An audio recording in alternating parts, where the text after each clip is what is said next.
The following podcast is brought to you exclusively by the Rad Rob Radio Network.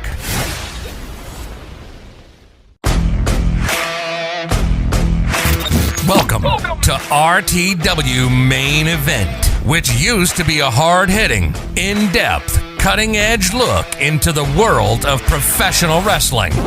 And now we basically do whatever the hell we want. So without further ado, here's your host, Radicalized Rob Francois.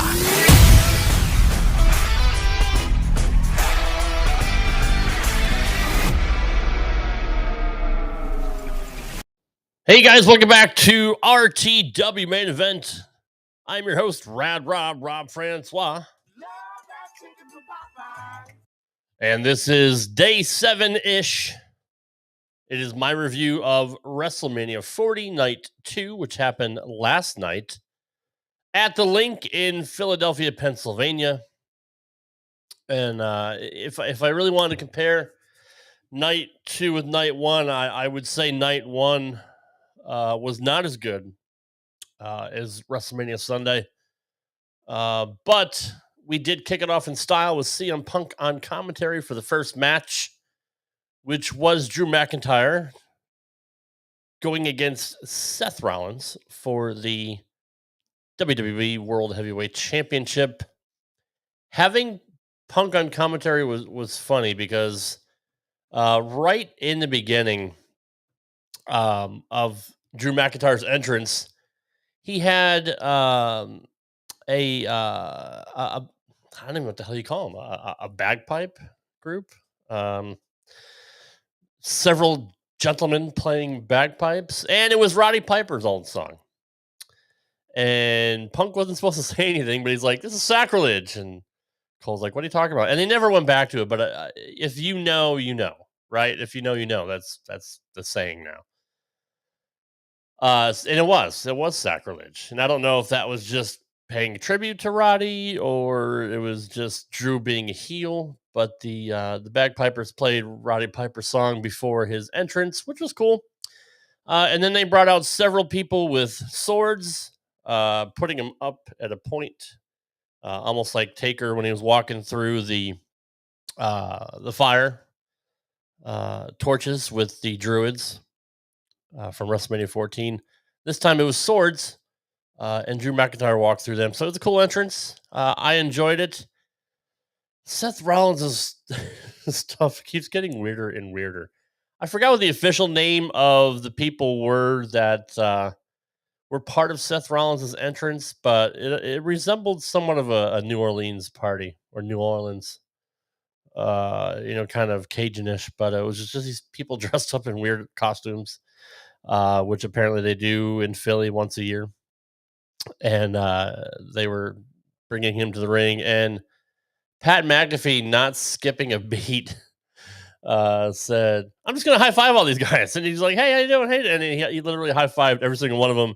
And he's like, go, high-five the gentleman over there. And Punk's like, I'm injured. Don't stop it. Don't high-five me. And just Pat McAfee's ad-lib commentary during that, during Seth's entrance was pretty funny. It was pretty magical. He is a treasure for sure. I forgot to mention, I'm sorry. Before the match started, we got the second return of Stephanie McMahon. She was part of she was in the crowd for the Hall of Fame ceremonies on Friday night, but she made her official return in the ring on WWE TV to kick off the show and officially label it the Paul Levesque era. I don't know Steph personally. She's my age. She's 47. She talked about being there at WrestleMania 1 and being part of every single WrestleMania since. And probably torn between her husband and her father, who has allegedly done some dastardly things. And, for her to, first of all, it's cool to still have a McMahon part of WrestleMania. So they're not skipping a beat. And apparently there's been several reports that Stephanie has joined the management team and she works with Nick Khan and her husband, Paul, Triple H. who they're okay with just calling him Paul Levesque now. Some people still call him Triple H. She had mentioned both names in the promo. CM Punk was on Ariel Helwani's MMA Hour podcast and said, "I don't like to call him Paul in public. Like, it's, to me, I'm old school. He's still Triple H." But Stephanie McMahon officially announced this WrestleMania and moving forward as the Paul Levesque era. It is what it is. Like, we saw it coming, right? Like, even if Vince never got caught or never even did some of the stupid shit he allegedly did, he had to retire at some point. So I think eventually the kids would have taken over.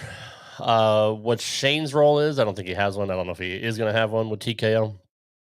But TKO and Nick Khan have entrusted Paul Levesque to be the man, to be the new Vince. So Stephanie looks great as always. She welcomed us to the new Paul Levesque era.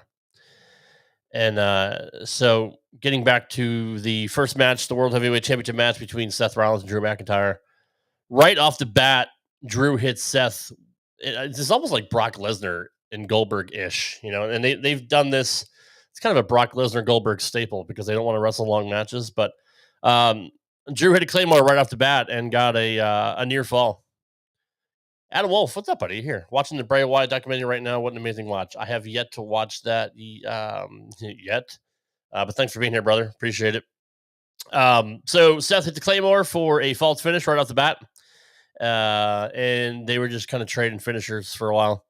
I enjoyed the match. I've always been a fan of both guys.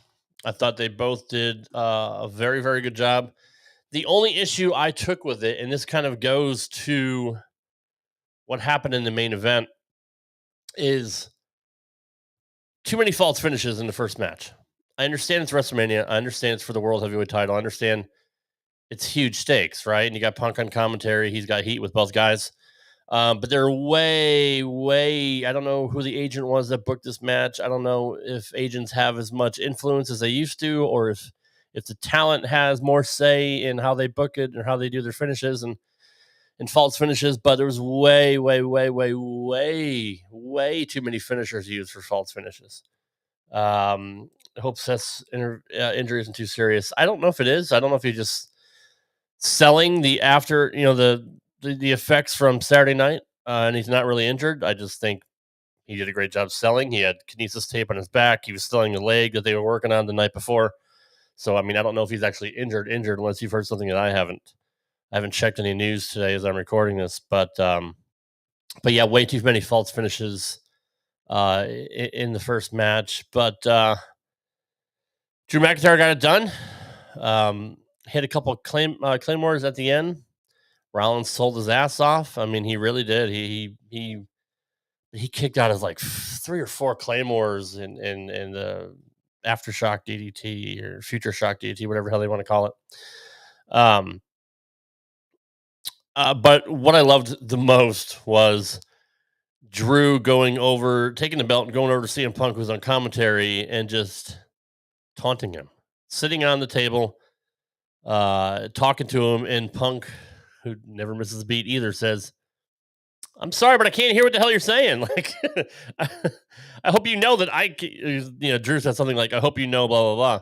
And the camera couldn't pick it up too much because the cameraman really had to get in, closer. But Punk had the headset on. He says, "I hope you know that I can't hear anything, what you're saying at all, because I got the cans on, the headphones." But they just traded barbs back and forth. And Drew eventually, got up, stood up in front of him on the table, gave him the old crotch chop, like, "I'm the champ and you can suck it." Punk's like, "Okay, all right." Then we hear, and then Punk, and look, I said this from the day after the Rumble, or a couple days after the Rumble. When they didn't show video footage of Punk's tricep surgery, which, if you've been watching WWE TV for the last 20 years, anytime somebody has a major injury, they always show at least footage of him them getting operated on.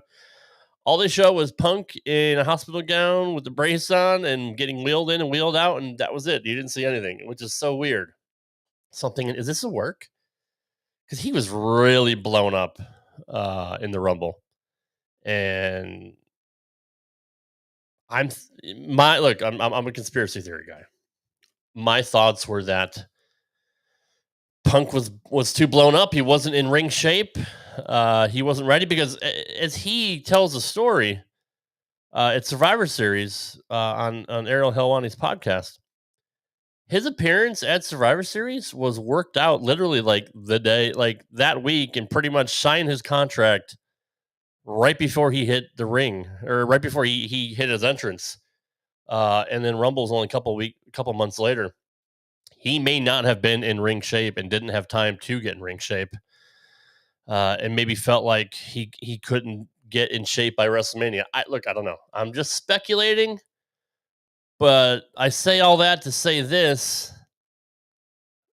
He got up and confronted Seth when Seth turned his back. He grabbed Seth's leg and tripped him and pulled it out. And it's not Seth. Sorry, Drew hit the table, and Punk took his brace off, his arm brace that is allegedly keeping his triceps stable, and he started beating Drew McIntyre with it. Punk looked pretty good. Now, he did say in Ariel's podcast that he was healing ahead of schedule. To me, that puts him at SummerSlam, but he looked really, really good, and he looked really, really good at the end of the night when he was celebrating. That arm he didn't put the brace, he never put the brace back on either when he came back out. So, maybe he pulled something. I don't think he tore his tricep. That's just me. Again, there's no smoking gun. There's no footage of the surgery. So I'm not going to believe it until I see it. But he looked really, really good when he took that brace off. I'm just saying. So after Punk beats up Drew McIntyre, we hear Damian Priest music, and Damian Priest came out with the Money in the Bank briefcase, ran to ringside, knocked Drew out with it, which is great. Cashed in, threw him in the ring. They both got in the ring. The bell rang. He hits his finisher. Game over. Damian Priest is the new WWE World Heavyweight Champion. And Punk is sitting on the commentary table clapping and smiling as Drew looks over at him like, what the fuck just happened? Really, really cool moment. I'm very interested to see what happens tonight on Raw when it comes to Priest and Punk and Drew McIntyre. I'm sure Drew's going to have a little pity party for himself. Hey, look. He got to win the title in front of fans, and the announcers have mentioned it several times. They even mentioned it when he won. Finally, he got his moment to win a world title in front of the fans because he didn't win. I mean, he won his first world title in an empty performance center during the pandemic, which they never should have put that WrestleMania on, but that's me. So he got his moment. He got to relish it in front of Punk, and then Priest cashed in. It was the right moment for me. No, Adam, Priest isn't the guy. I don't see him being the champion for long, and I'll get into that at the end of the review here for my thoughts on what I think is going to happen moving forward. But it was a cool moment. It was the second time anybody ever cashed in, which is funny that we had to cash in during or after a Seth Rollins match when Seth was the first one to cash in San Francisco at WrestleMania. But it was their second cash in and win at a WrestleMania. And the Judgment Day came out and celebrated with Damian Priest. So they have the Women's World Championship, and now they have the Men's World Championship as well. So Judgment Day is looking pretty good. Our second match of the night. Sorry, this article I have has everything out of order, and my memory blows. So I'm just going to go over what I think was the second match, but I'm not sure if it was. Bobby Lashley and the Street Profits took on Karrion Kross and the AOP, the Authors of Pain, in a Philadelphia street fight. I had mentioned in my predictions yesterday that actually Drew was going to win. I was right. I also mentioned that AOP and Karrion Kross were going to lose, and they did. One thing I didn't expect was Bubba Ray Dudley, ECW legend, who lives outside of, well, he used to live outside of Philly. I don't know if he does anymore. Was the special guest referee, which I don't think that was announced. Again, I'm not watching it week to week, so I'm not exactly sure. But it was cool to see Bubba down there. I guess he's back in the good graces of WWE, and he was the special guest referee. The finish was Montez Ford hitting a frog splash on Karrion Kross through a table. The match featured several references to ECW legends. Obviously, it's in Philly. It's where ECW, was born and thrived in that area. So, yeah, again, I said this is going to be a popcorn match or a bathroom break, and it was. There was nothing of note in this match, so I wasn't a big fan. LA Knight taking on AJ Styles. I love the build up to this match, especially with them having a pull apart at WWE World, which I guess is what Access used to be or is. And then, Jesus Christ, I can't even speak. It used to be Access, and now I believe it's called WWE World. And AJ getting attacked at his house by LA Knight several weeks ago. The cops coming, you see it on body cam footage. It was really good stuff. And while I'm not the biggest LA Knight fan, he is over. And it was the biggest match these two ever had together. As I know they were part of TNA together at some point. I don't know if they ever wrestled each other on Impact, but it was cool to see these two share the ring. And AJ, God bless him.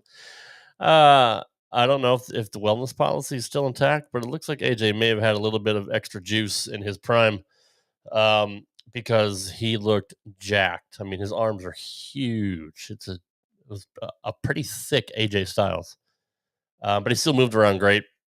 LA Knight did his usual shtick of taking him outside the ring and banging AJ's head off the announce table 15 times with the whole crowd going yeah the entire time. It's the same old shtick.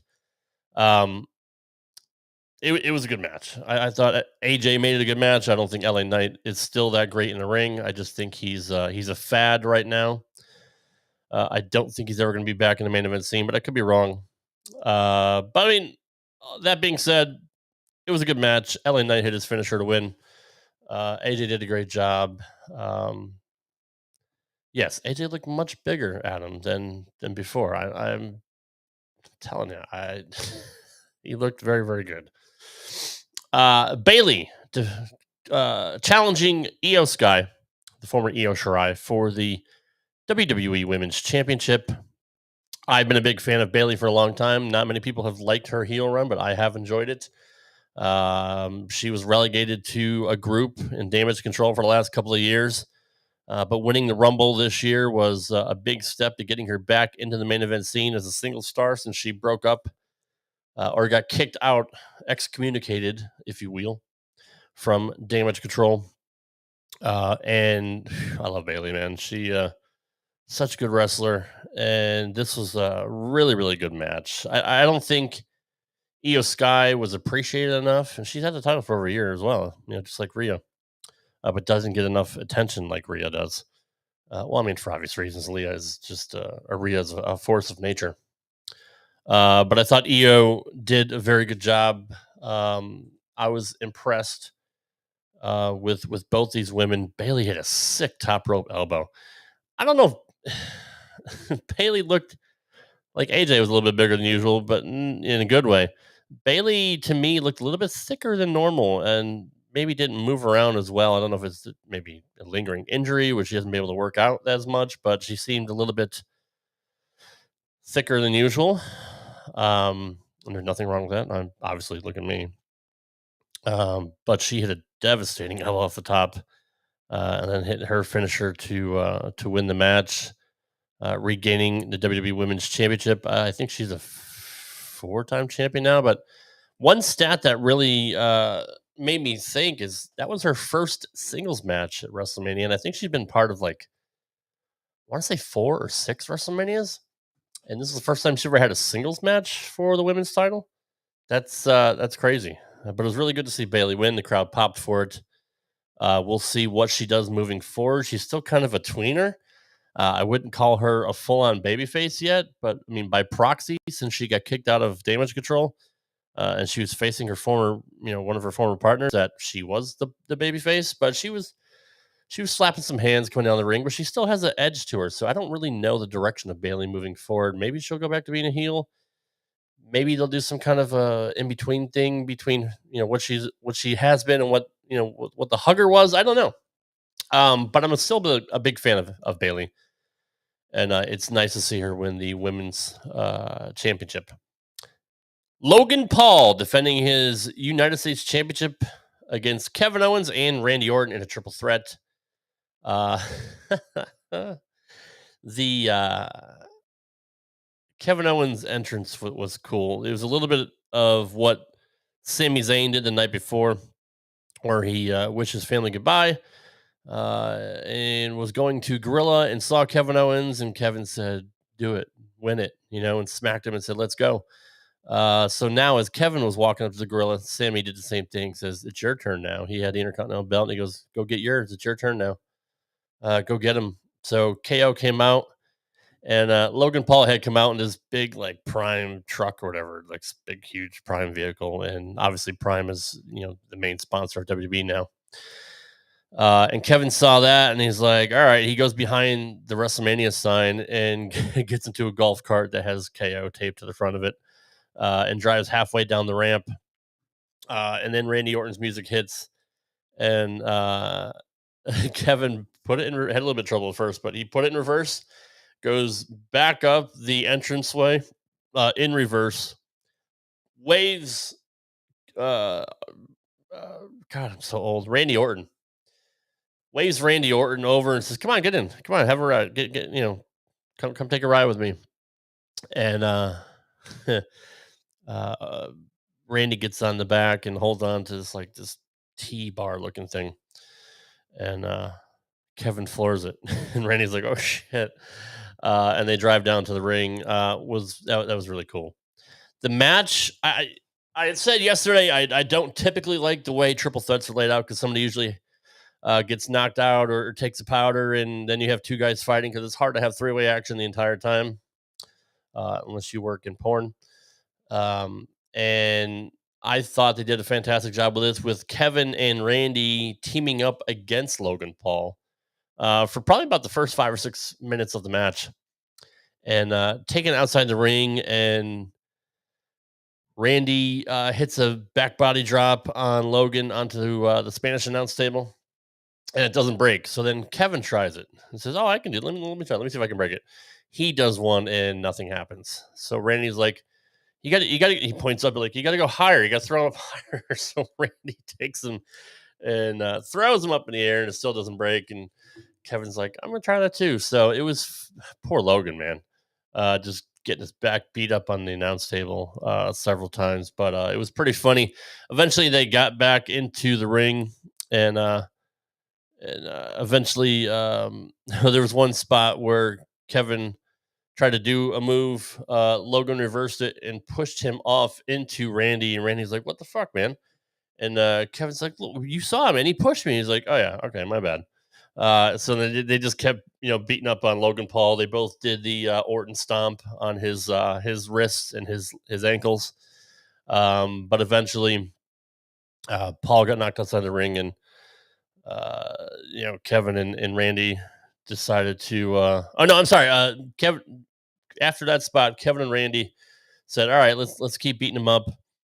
And as Kevin turned his back to go hit Logan Paul, Logan hit him with something, or reversed something, and Randy tried to hit an RKO on Kevin, and Kevin blocked. And Kevin's like, "Oh, really? Like, what the? Really? Seriously? You're gonna do this now? Is this what it's gonna be now?" Randy's like, "Yeah." He had the shit-eating grin on his face, like he got caught with his hand in the cookie jar, and he's like, "All right, yeah, my bad. I'm sorry."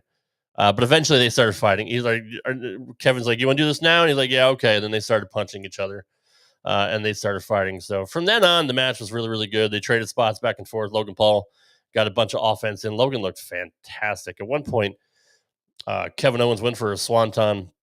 Logan Paul put his knees up, and Logan went for his own swanton and hit it, and immediately jumped into a standing frog splash from the mat onto Randy and tried to pin him. It was just one big fluid motion, the swanton into the standing frog splash, and Logan's gifted, and I said that yesterday. Logan is a fantastic athlete. Obviously, they see a lot in him. Obviously, signing his drink Prime to be their main sponsor with having Prime on the turnbuckles and in the center of the ring is something we've never seen in WWE before. We still see plenty of other advertising on the video screens around the ring, which we saw a lot of that this weekend, whether it be Slim Jim or whatever else. Which is, hey, that's the age that we're in now. If they're going to sell advertising spots like ballparks do and like stadiums do, and especially like hockey games around the boards, it is what it is. This is the future of wrestling. You're going to see advertisements everywhere. I don't have a problem with that. Extra money for the company means extra money for the boys, and that's fine. But Prime is a big deal, and Prime is the sole, and not the sole sponsor, but the main sponsor right now, and it's all over the ring, which is, hey, as a businessman, Logan Paul's a genius, and if he was able to pull it off, nobody else has. So you got to give him credit for that. So not only is he a smart businessman, but he's a fantastic athlete. He loves the business, and he sells like $1 million. He has great psychology. He's not just a spot monkey like you see in AEW. Logan Paul is the real deal. Eventually, Logan did retain his title. So at this point, I'm like 4 for 4 in my predictions. I didn't get any wrong on the night, by the way. Just to say, I went undefeated for my predictions. But that leads us to our main event, which was, excuse me, my brain doesn't agree with me sometimes. I'm on tons of different medication, diabetes, and all that. I have trouble remembering or getting my thoughts together. The main event was Cody Rhodes, the American Nightmare, challenging Roman Reigns for the WWE Undisputed Universal Heavyweight Championship in a Bloodline Rules match. And Kayla Braxton had asked Paul Heyman what Bloodline Rules meant during a backstage interview. And Paul says, anything goes, whatever they want.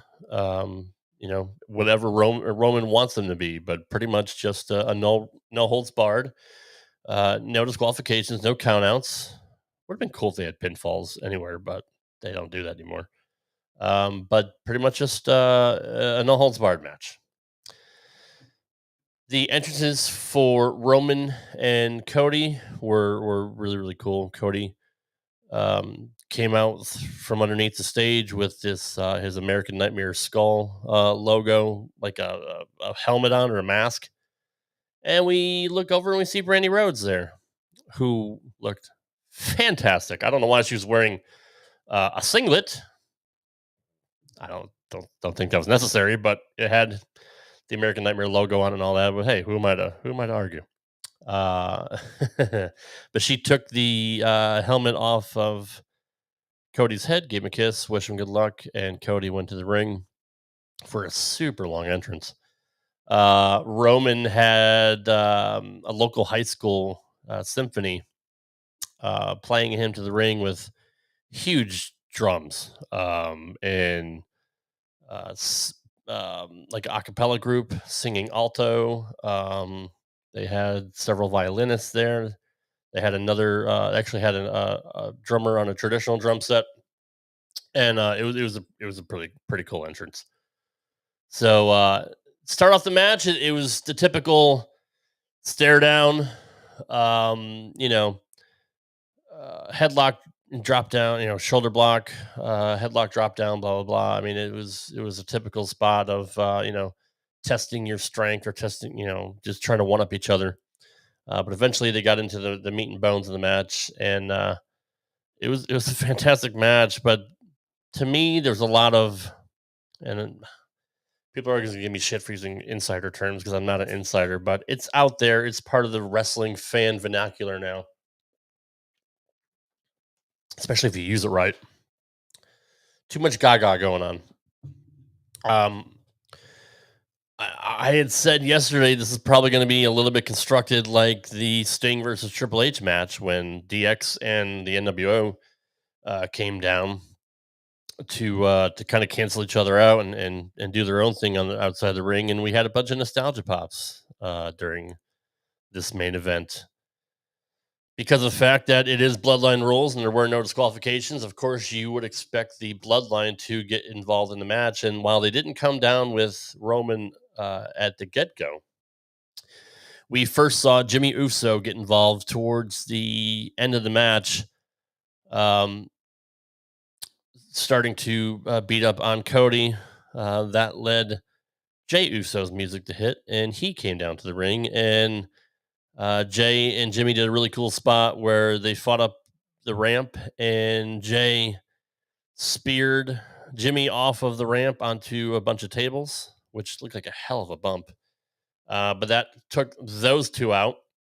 Then we see Solo Sikoa come down a few minutes later, get involved, hit the Samoan Spike, which brought John Cena's music, which I had alluded that I thought Cena would be there based on the reports that I saw. So Cena comes down and hits the attitude adjustment and the 5 knuckle shuffle. And then the Rock's music plays. And business is really about to fucking pick up now. The Rock, the final boss, comes down and Cena sold it very, very well. Like, oh shit, this is the fucking Rock, man. Like, I know I'm John Cena, but this was the guy before me, right? And has been a bigger success than me in Hollywood. No matter what I've tried to do, he always seems to one up me. And Cena got immediately taken out with the rock bottom and the people's elbow. And so he was quickly dispatched of. That's when I thought Stone Cold Steve Austin was going to come down, based on what I had heard and read. It wasn't him. What I didn't expect was who actually showed up. We hear a gong and the lights go out. And I'm like, oh, shit. I knew he was in town, obviously. But the gong hits again. The lights came back on. Rock is looking at the entranceway like, come on, man, fucking just bring it. And Taker was behind him the entire time. Classic old school spot. Didn't see him behind him. Turns around. Taker slaps, grabs his hand, chokes him, picks him up, hits the choke slam, takes out the Rock. Gong goes off, lights go off. Both of them are gone. Don't even know where the fuck they went. And we didn't see them for the rest of the night. So we're back to Roman and Cody, and traded, kicking out of a crossroads, kicking out of a spear, kicking out of a Superman punch. But Cody hit 2 crossroads for the win. When last year I want to say he hit 3, and Roman kicked out of all 3. Kicked out of that. Hits 2 crossroads for the win, but to me, since there was, and this is what I alluded to earlier, since there were so many false finishes in the first match of the night between Seth and Drew McIntyre, it kind of fell flat with all the gaga that was going on with all the run-ins and that, and then Roman gets hit with 2 crossroads and it's over. After he kicked out of 1 earlier in the match and kicked out of the Cody Cutter and blah blah blah. But that was it. Like, it's over. Cody wins. He finishes his story. Roman and Rock leave, which we saw fan cam footage of Paul Heyman and Roman hugging each other for like 3 minutes at the very, very, very top of the ramp, out of view. Well, not really out of view, but while the cameras were focusing on the celebration in the ring, several wrestlers came down. Jay Uso regained his composure apparently and got back down there. CM Punk was there. Randy Orton, LA Knight, a lot of baby faces were down there. Cody's mom ended up coming into the ring, which was a big surprise for him, and they embraced, and he gave her the title, and Brandy was there, and I think a few other relatives of Randy of Cody were there, which was really cool, and it was a fun celebration to watch. Roman and Rock gave him his moment to shine, which was the right thing to do. I think more is going to play out this week, but I'll get into that here in a minute. But Cody Rhodes finished the story. I'm so fucking tired of hearing finish the story. Now they have merch that says the story continues. So fucking great. We still got to hear about the story for the next however how many months that Cody's champion. But he finished this particular story, won the Universal Championship. Roman's reign comes to an end at like 1,300 days, whatever they said it was, which is argued by many. Didn't get to the length of streak of Hulk Hogan, which we didn't think was going to happen anyway, unless they swerve us, and he would have retained again, which would have killed Cody. But it's good to see it. Cody grabbed the mic and said, I'm sorry, this has been a long show already, but I want to thank two people. I wouldn't be here in this position. I wouldn't be back in WWE if it wasn't for these two people. I want to bring them out right now. First is Bruce Pritchard. And the second, and I know he doesn't want to come out here, but somebody better push him out of here, is Triple H. So Bruce Pritchard came down and they hugged. Triple H came down, gave an embrace, grabbed his head and was talking in his ear and couldn't really hear what was saying. The camera was right there, which you don't want to hear what they're saying. That moment should be between those two and nobody else. So, but they had a good long talk and embrace, and then Cody jumped out of the ring and really gave Michael Cole's in tears. Even the ring announcer was in tears when she announced, and I thought, like, that's weird. Her voice is cracking. Like, maybe she just wore it out or whatever. But they showed video of her today on WWE's Instagram account of her crying and her voice breaking up, announcing the winner of the match, Cody Rhodes, which was a cool moment. I'm not gonna. Part of me wants to pick on it, like, God damn, she's a mark. Like Howard Finkel would never do that. Tony Chimmel would never do that. Gary Capetta would never do that. Mark Lawrence would never do that. You're a ring announcer, you're professional, but she wears her emotions on her sleeve and she's a huge fan. So you could call her a mark and say she marked out for Cody and didn't do her job properly. But on the other hand, it's cool to see her emotionally invested as an employee of the company and Cody is her friend or whatever. And she was overtaken by the moment. But so was Adam. Did I say Adam Cole? I don't know if I did. So was Michael Cole. Michael Cole was in tears and gave Cody a big hug. He goes, "I've known this guy, since he was a kid. And when I saw him at the Hall of Fame, when he inducted his dad and gave that speech, I knew that he had something special. And I think a lot of us saw that too when he gave tribute to his dad during his dad's Hall of Fame induction ceremony, when him and Dustin were giving him a speech. And it was a cool moment to see between Cole and Cody. But in the end, Cody goes up the ramp and even gave Nick Khan a hug, who was sitting there at ringside right by the ramp. And that was a cool moment to see. And Cole said, "God, I love pro wrestling." And I think McAfee or maybe Corey Graves, I don't think they got fed these lines, but pro wrestling is back, is what they said. And one of them said, "God, I really love professional wrestling." And obviously, that would be poo pooed on if Vince McMahon was still in control, as he disliked the word wrestling. And that's why he brought in sports entertainment. But for now, even though it still is, it seems like the sports entertainment era is over and we're getting back to pro wrestling since Paul Levesque is in charge. And the Raw after Mania has sucked the last couple of years. Usually it was a huge event and sometimes even better than WrestleMania at some point, just because of the crowd. Usually you'd have a rowdy, raucous UK crowd. I don't know how many of the UK fans they have going to the show anymore, but they did announce the attendance of 74,000 and change the first night and 72,000 last night for a grand total, if you believe it. I know Meltzer doesn't, but 145,420, which is a fuck ton of tickets and probably their biggest gate yet. The next scheduled premium live event is Backlash in France on May 4th. I mentioned yesterday they're doing a lot of overseas trips here this year. We're going to have Germany. We're going to have Scotland again, I believe. We're going to have Riyadh, Saudi Arabia as usual. But we're also going to have France, and France is the next pay-per-view. on May 4th. So 3 weeks from this Saturday coming up here. They're already kicking off Backlash in France. So it's going to be interesting to see what happens. So I'm really looking forward to watching Raw tonight, the 8th of April, 2024, as I'm recording this, because you never know what's going to happen. I don't think Roman's going to be on Raw tonight.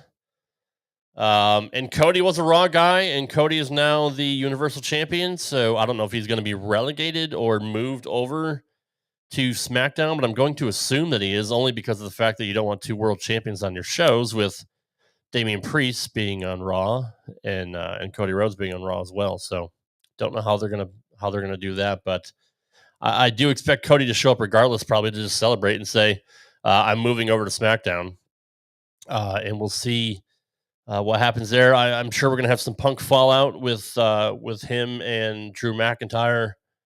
And look, in the past, we've had new appearances show up on the Raw after Mania. We've had, in the past, we've had NXT call ups or surprise returns.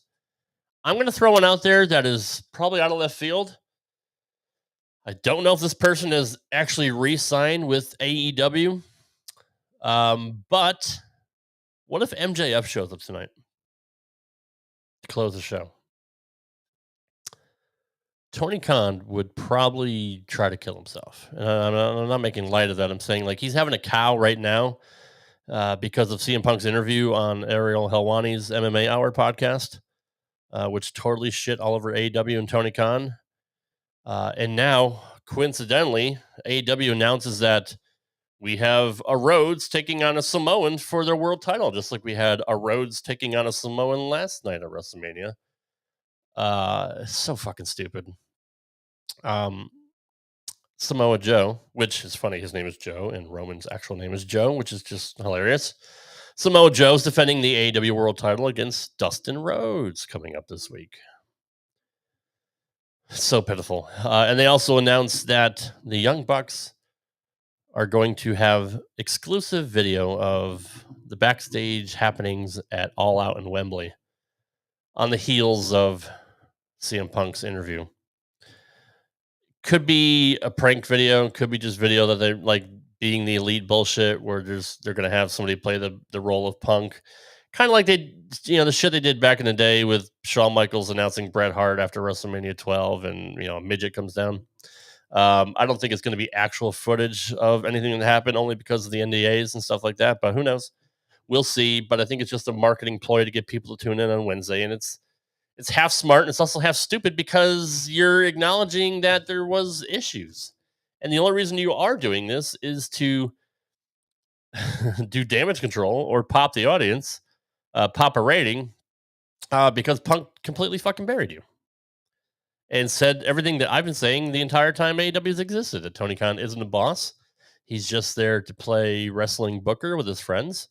He wants to be everybody's friends, and nobody's held accountable, and there's chaos everywhere. He doesn't want to make money. He doesn't care about selling tickets. He just wants to play wrestling booker with his toys and his money, his dad's money. So whatever, it is what it is.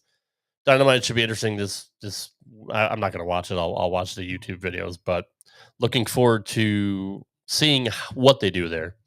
Looking forward to seeing Raw after Mania tonight, and I'm really looking forward to seeing Friday Night SmackDown this week. I expect Roman to be there. I expect Paul Heyman. Now, they've mentioned the Rock is moving on to his next movie right after this, so he's not going to be available for a few months.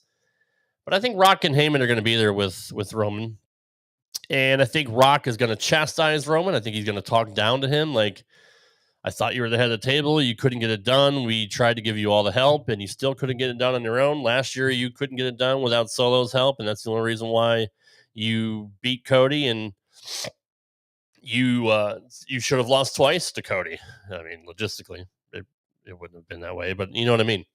And I think Roman's going to turn babyface because he's going to get taken out by The Rock. Paul Heyman's going to leave him. So the bloodline is effectively over as we know it. And Rock will assume the role as the head cheese, the big guy in charge, the head of the table, the sole provider for the Anoa'i family and the extended family of all the Samoans, the lineage of Samoan, the Samoan dynasty in wrestling. And I think they're going to take Roman out for a while. He's going to take a few months off. They're going to take him out of action. Rock's going to do his movie, and we'll revisit, somewhere around, I don't know, maybe SummerSlam time or maybe a little bit before, depending on when Saudi Arabia happens. I haven't looked at the pay-per-view schedule, so I don't know which events are coming up other than France in 3 weeks at Backlash. But Rock will be gone. Roman will be gone. Roman will come back as a babyface, and they'll start building their program to hopefully WrestleMania 41. And they don't do it at SummerSlam. They don't do it at Royal Rumble unless they want to make it, a trilogy of matches.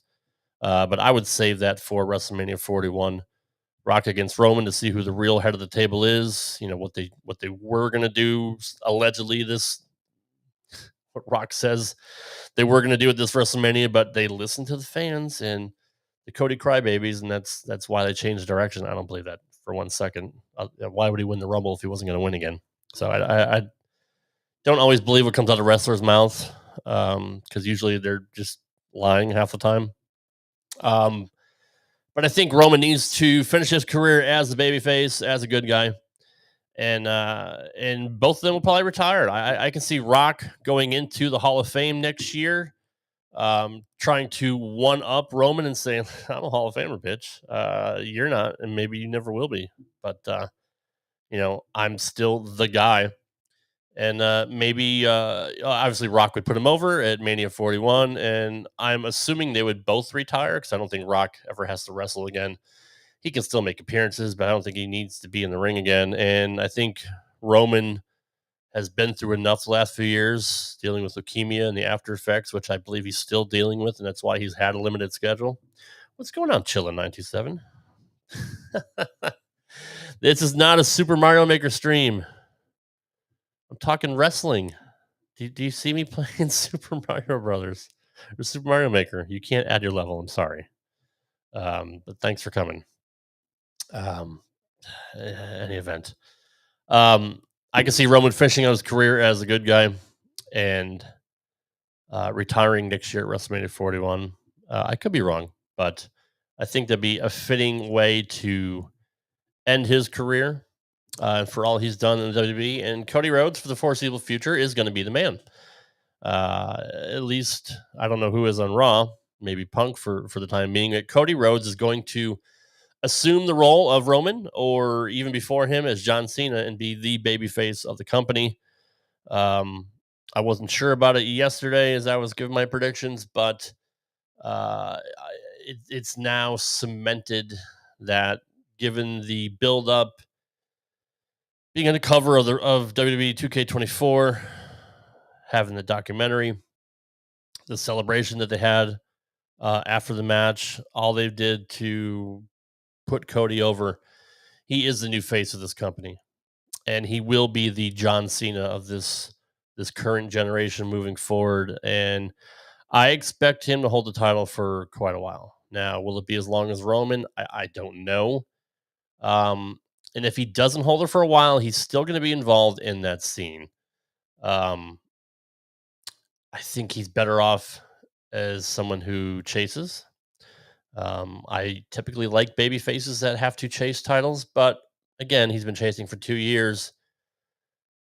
This possibly will be the payoff, and we'll see a long, sustained run. They'll feed him all the monster heels and put him over. Like Cena would just go in Cena mode and take out all the guys that they threw at him. They're just going to keep feeding guys to Cody. And he'll still be kind of featured as the underdog against these guys, even though he's the champ. And he'll get his ass beat, and he'll come out on top just like Cena did. And I think that's what Cody's role is going to be moving forward. On the Raw side, I don't know. That path isn't as clear. Between Seth, Punk, Drew, I don't think Priest is going to hold it long. I don't see him holding the belt for a while. I feel like he's going to be a transitional champion. It sucks for him, but I mean, he's in his 40s as well. He's near the tail end of his career. I don't know how much long of a run he's going to have from here on out, but I think he's going to be the Jinder Mahal kind of champion, where nobody really gives a shit. And that's unfortunate because they all work hard, but it is what it is. I don't see him being the face of the company or a main event guy on Raw. And Punk, was Punk really hurt? Is he going to come back sooner? I think that has to be addressed. If he comes back tonight with the brace on, I'm going to call bullshit because he didn't put his brace back on when he came in the ring and celebrated with Cody. And he's worn that thing everywhere. He wore it on Ariel's show. He's worn it in all his appearances on TV, wherever he was. So I call bullshit on that. So, but we'll see. We'll see what the fallout is. We'll see what Drew has to say. We'll see if we have any NXT call-ups tonight, any special appearances. But mark my words, if MJF shows up, you heard it here first. I haven't heard anybody else talk about it. But wouldn't that be something if MJF showed up or Matt Hardy showed up or who knows what their contract situations are. I know the Hardys want to leave AEW, which I think a lot of people are going to want to leave AEW at this point. So who knows? We saw Keith Lee at the Hall of Fame, which I'm sure Tony wasn't happy about. So, I'm looking forward to Raw after Mania. I'm looking forward to SmackDown after Mania this week. It's going to be a hot week, and this is officially the Paul Levesque era. So I assume we should be looking forward to what the future is going to be, right?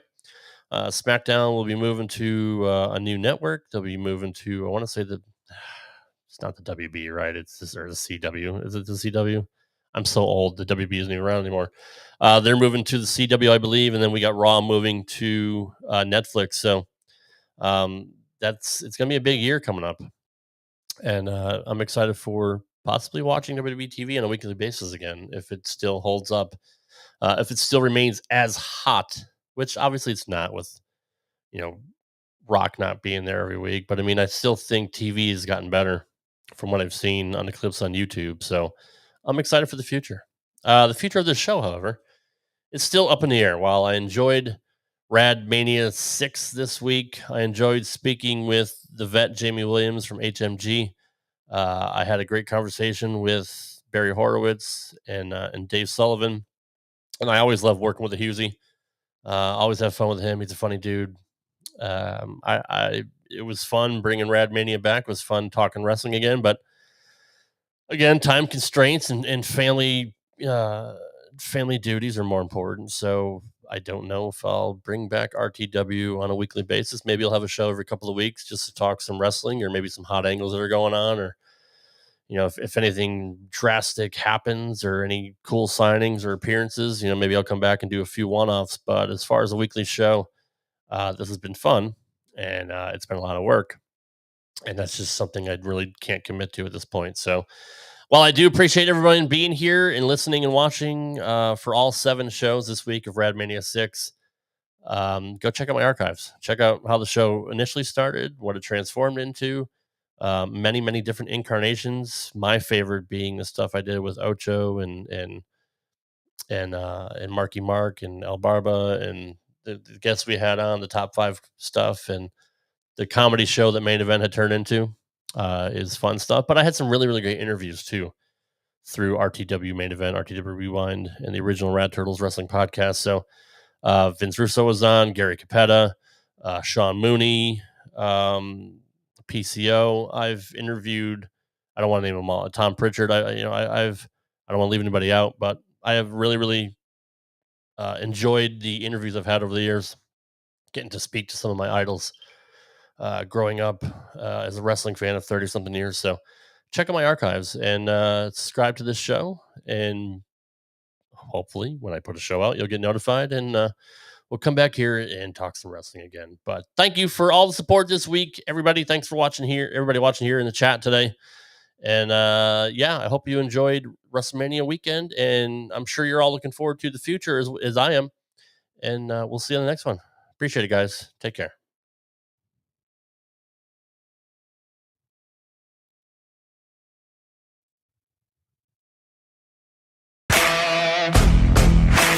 Thank you for listening to this edition of RTW Main Event. You can follow the show on Twitter at RTW Brand. Follow Rad Rob at Rad Rob Gaming, and follow the Ocho at Real BG Ocho. We appreciate all of your support. You've been listening to RTW Main Event. right here on the Rad Rob Radio Network.